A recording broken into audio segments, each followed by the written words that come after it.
22 October 2025 సర్వీసులో ఉన్న టీచర్లకు TET రాసే అవకాశం. 2 రోజుల్లో నోటిఫికేషన్. సుప్రీంకోర్టు తీర్పు నేపథ్యంలో ఉపాధ్యాయ అర్హత పరీక్ష రాసేందుకు ప్రస్తుతం పనిచేస్తున్న టీచర్లకు అవకాశం కల్పించాలని పాఠశాల విద్యాశాఖ నిర్ణయించింది. 2011కు ముందు టెట్ లేకుండా ఉపాధ్యాయ వృత్తిలోకి ప్రవేశించిన టీచర్లకు టెట్ రాసుకునే అవకాశం కల్పిస్తున్నారు. 2 రోజుల్లో టెట్ నోటిఫికేషన్ విడుదల కానుంది. సర్వీసులో ఉన్న ఉపాధ్యాయులు ఉద్యోగంలో కొనసాగాలంటే టెట్ పాస్ కావాలని సుప్రీంకోర్టు సెప్టెంబర్ 1న తీర్పు వెలువరించింది. అప్పటి నుంచి 2 ఏళ్లలో ఉత్తీర్ణులు కావాలని స్పష్టం చేసింది.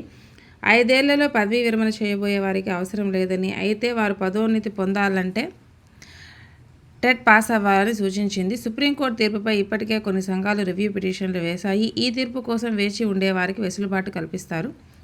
ప్రభుత్వ ఉత్తర్వులు ఇచ్చిన వెంటనే పాఠశాల విద్యాశాఖ డైరెక్టర్ షెడ్యూల్ను విడుదల చేయనుంది.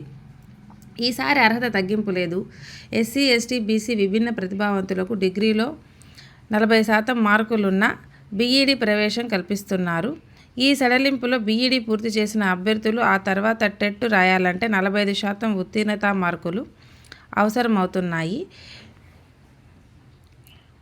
గత కొన్నేళ్లుగా ఈ నిబంధనను సడలిస్తూ 40% ఉన్న టెట్ రాసేందుకు అవకాశం కల్పిస్తున్నారు.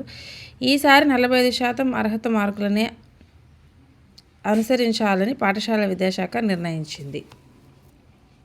అర్హతలిలా 2 రోజుల్లో ఇవ్వనున్న టెట్లో 2011కు ముందు, ఆ తర్వాత విద్యార్హతలను నిర్ణయించింది. సర్వీసులో ఉన్న ఉపాధ్యాయులను విద్యార్హతల్లో కనీస మార్కులు ఉండాలనే దానిపై ఇంతవరకు స్పష్టత రాలేదు. 2011కు ముందు అభ్యర్థులు టెట్ రాసేందుకు ఎస్జీటీలకు, ఇంటర్మీడియట్లో ఓసీలకు 45%, బీసీ, ఎస్టీ, ఎస్సీ, దివ్యాంగులకు, మాజీ సైనిక ఉద్యోగులకు 40% అర్హత మార్కులు ఉండాలి. 2011 తర్వాత వారికి పేపర్ 1 ఎస్జీటీ రాసే ఓసీ అభ్యర్థులకు నిర్ణీత అర్హతతో 50%, బీసీ, ఎస్సీ, ఎస్టీ, దివ్యాంగులు, మాజీ సైనిక ఉద్యోగులకు 45% మార్కులు ఉండాలి. పేపర్ 2 రాసేవారికి సైతం నిర్ణీత అర్హతలో ఓసీలకు 50%, ఇతరులకు 45% మార్కులు ఉండాలి. Thank you.